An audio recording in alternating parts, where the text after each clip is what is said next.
Ndugu zangu, mada niliyopewa kama inavyojieleza, vijana na uzalendo, ni mada ambayo kidogo mtambuka, hasa ukizingatia maana halisi ya uzalendo na wakati tuliokuwa nao sasa wa umuhimu mkubwa wa mada hii. Nianze na Mtume SAW anasema, ahibba linnas ma tuhib linafsi, pendelea kupata watu wengine kile ambacho unapendelea kupata wewe. Huo ni mmoja wa msingi mkuu wa uzalendo: upendo, mapenzi, kupendelea. Lakini tukiangalia uzalendo kama uzalendo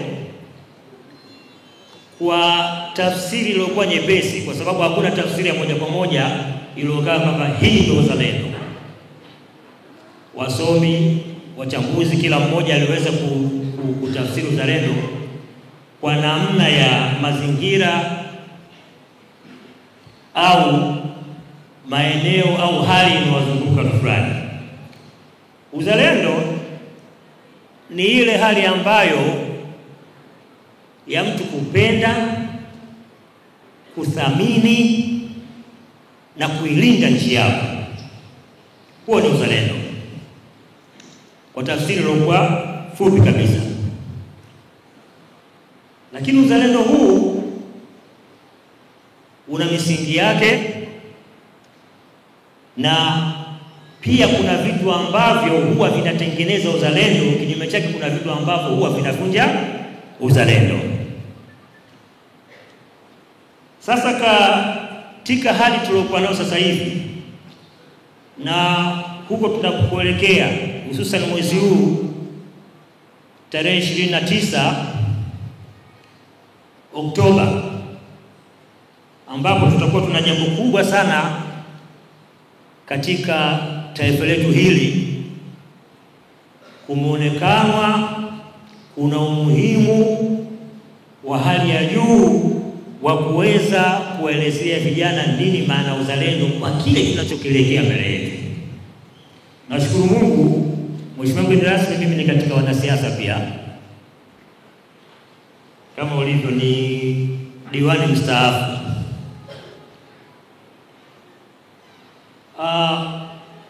Matukio ambayo tunatarajia kuwa nayo hapo mbele na hali ambayo tuliokuwa nayo sisi kama vijana na maamuzi ambayo tunaotakiwa kufanya sisi kama vijana, hauwezi kufanya yote hayo isipokuwa mpaka utambue nini maana uzalendo na nini misingi ya uzalendo. Na tunaposema kwamba uzalendo ni kuipenda nchi yako, kuithamini nchi yako, sambamba na kuilinda nchi yako, sio kitu ambacho kinakuja tu from nowhere. Hapana. Kwa ufupi, uzalendo ni emotional attachment. Ndugu zangu Waislamu, uzalendo unaweza ukaja kutokana na malezi aliyopata mtu, kutokana na elimu aliyopata mtu, kutokana na mazingira aliyokuwa nayo mtu. Lakini kubwa katika uzalendo, ili uweze kuwa mzalendo, ili ufahamu nini maana ya uzalendo, basi vile vile lazima ufahamu historia ya nchi yako. Kama sikosei, tunafahamu wote leo hii ni Nyerere Day, si ndio jamani? Ni siku ambayo imewekwa mapumziko kwa ajili ya kumwenzi baba wa taifa Mwalimu Julius Kambarage Nyerere. Lakini kwa nini siku hii imekuwa hivi? Kutokana na yale yaliyofanywa si na Mwalimu Nyerere peke yake, bali na wenzake wengine, kundi kubwa lililokuwa na uzalendo. Ndio maana leo hii mimi na wewe tumekaa hapa, tunaweza tukajadili kwa amani kabisa nini maana ya uzalendo. katika kuhusia historia iliyofungamana na uzalendo. Nitamtaja mzee mmoja ambao wengi mnaweza akawa hamfahamu, lakini nadhani kaka zetu hao wanamfahamu na baadhi ya wazee. Mshume Kiate, katika watu wazalendo wa nchi hii kwenye miaka ya 50. Huyu mzee alikuwa ni fishmonger, alikuwa ni mfanyabiashara mkubwa wa masuala ya samaki. Kwenye miaka ya 50, kipindi hicho babu zetu, wazee wetu wako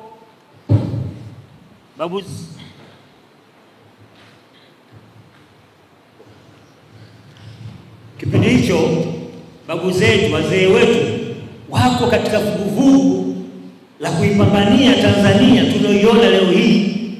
Tanzania ambao leo hii kuna baadhi ya watu wanadiriki kujaribu kuipiga mateke na kutaka kuchafua amani ya nchi. Kumbe watu walivuja damu kwa ajili ya nchi, wengine walipoteza maisha kwa ajili ya nchi, walipoteza mali zao kwa ajili ya nchi. Mzee Mshume Kiate siku moja alikutana na Mwalimu Nyerere.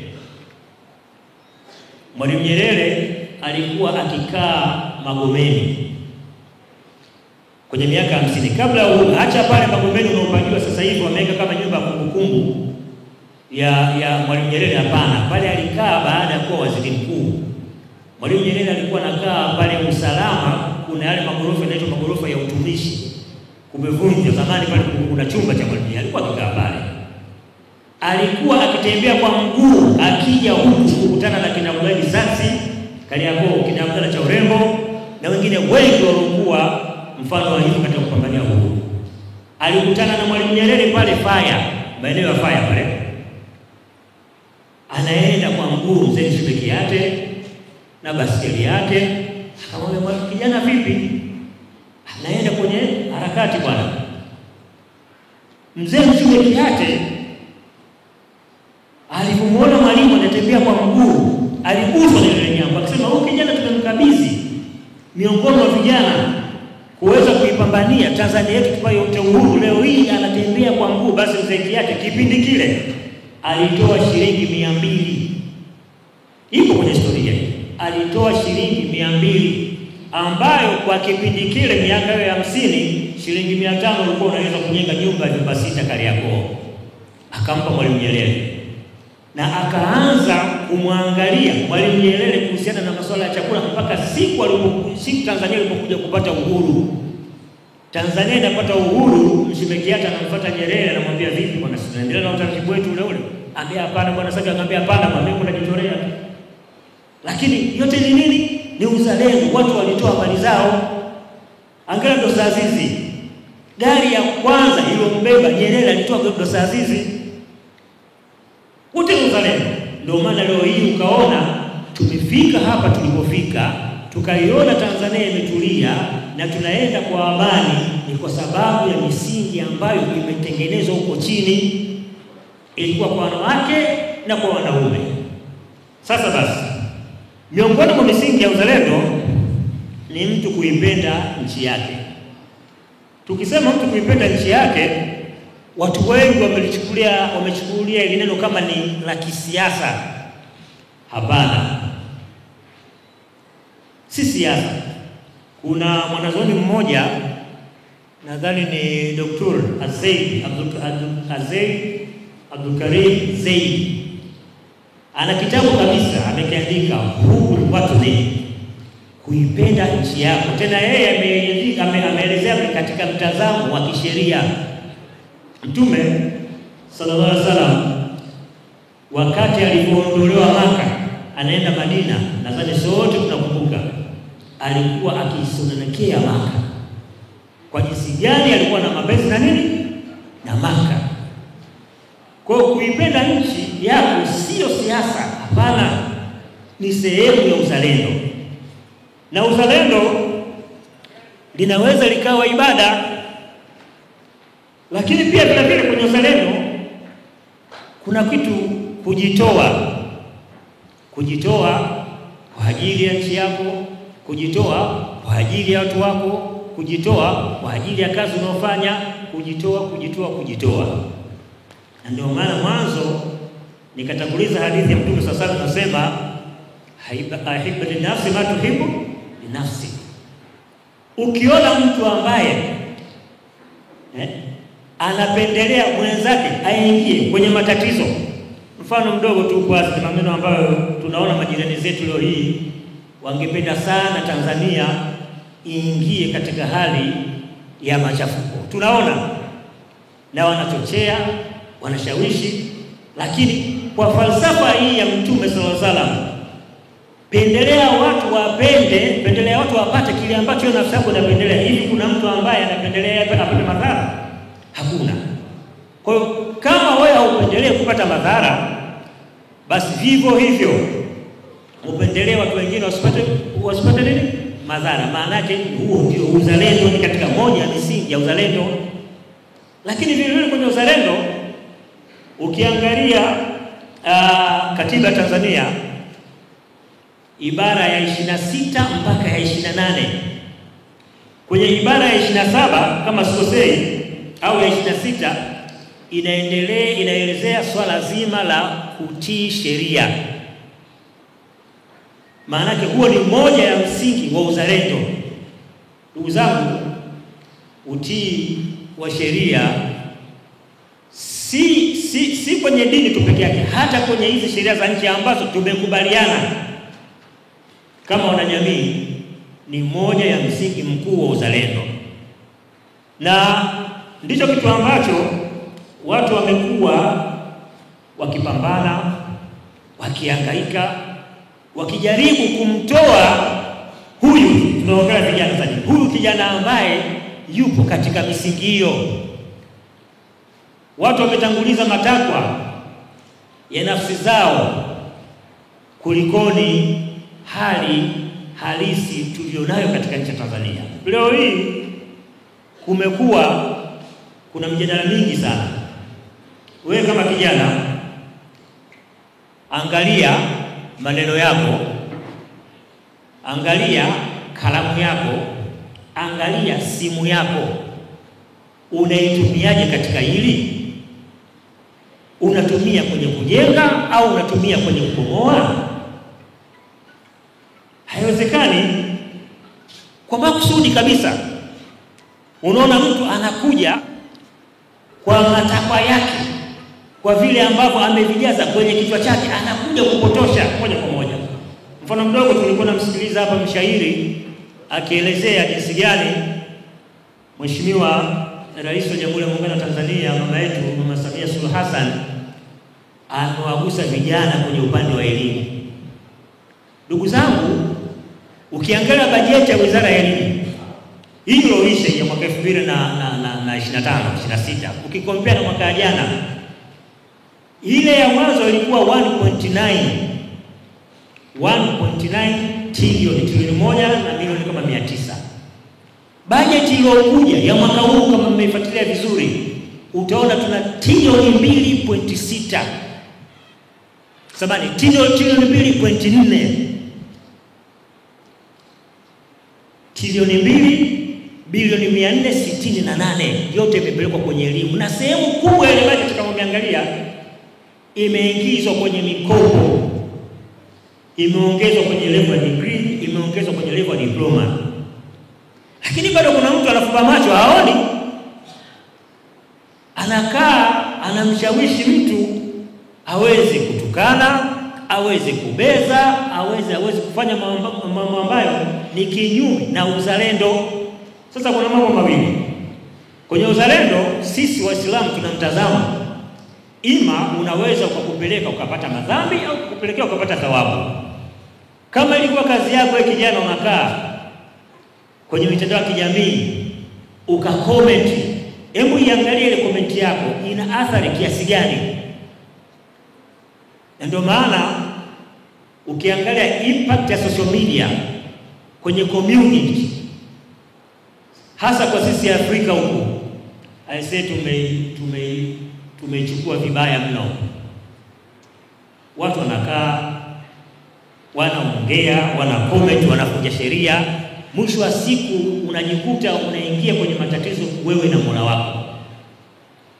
Sasa jitihada kama hizi zinazofanywa na mama yetu huyu, lazima tumuunge mkono kama vijana.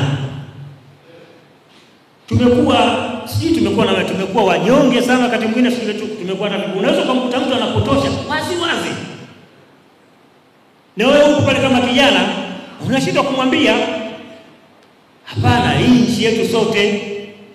Mara nyingi mimi wanafanya vipindi pale Azam vya midahalo mbalimbali, utaona kabisa mtu anabeza, lakini huyu anayebeza kwa 90% ya mafanikio yake ameyapata kupitia hii serikali anayoibeza.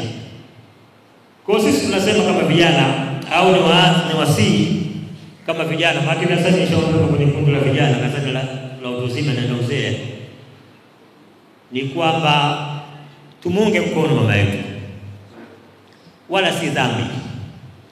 Lakini tukiendelea katika hiyo misingi ya uzalendo, kuna jambo ambalo ni kubwa sana, ni la msingi sana. Kwa kumalizia haraka ni jambo la amani. Ndugu zangu vijana, mmebeba amani ya nchi, na kokote duniani tunaona jinsi gani vijana wanamchagua mkuu kwenye nini? Kwenye amani. Asiwadanganye mtu. Sisi wengine tumezunguka nchi mbalimbali, tumeona ya kuyaona. Hakuna kitu sio cha kuchezea kwenye maisha kabisa kama amani. Amani ikitetereka tu kidogo haiwezi kuja kukaa sawa. Tunaona jirani zetu hapo, ilitetereka tu kidogo, tunaona kinachoendelea sasa hivi. Angalia hata kwenye vyombo vya habari, angalia Kongo leo hii, angalia ndugu zetu wa Palestina, Gaza kule, angalia kinachoendelea, angalia kadha. Kwa hiyo msingi mwingine mkuu kabisa wa uzalendo ni kuilinda amani ya nchi kwa hali yoyote. Isije ikawa kizazi ambacho kitakuja kusomwa miaka 30, 40 inayokuja, kuna generation fulani ilipita ndio iliwahi kuvuruga amani ya Tanzania. Msikubali kuingia kwenye historia namna hiyo. Ndugu zangu, yanayohusiana na uzalendo ni mengi na muda naona hautoshi, lakini kwa ufupi tu ni kwamba kama vijana, kama Watanzania, lazima tuhakikishe tuilinde amani ya nchi hii. Na insha Allah itakapofika mwezi Oktoba tutoke tukapige kura, kwa sababu kupiga kura ni haki yetu. Kama mtu atakupiga kura naye pia ni haki yake, lakini sisi kama ni haki yetu tutekeleze wajibu wetu pasi na kufanya vurugu na bila kupepesa. Tumuunge mkono Mheshimiwa Rais wa Jamhuri ya Muungano wa Tanzania Dr. Samia Suluhu Hassan. Asanteni sana.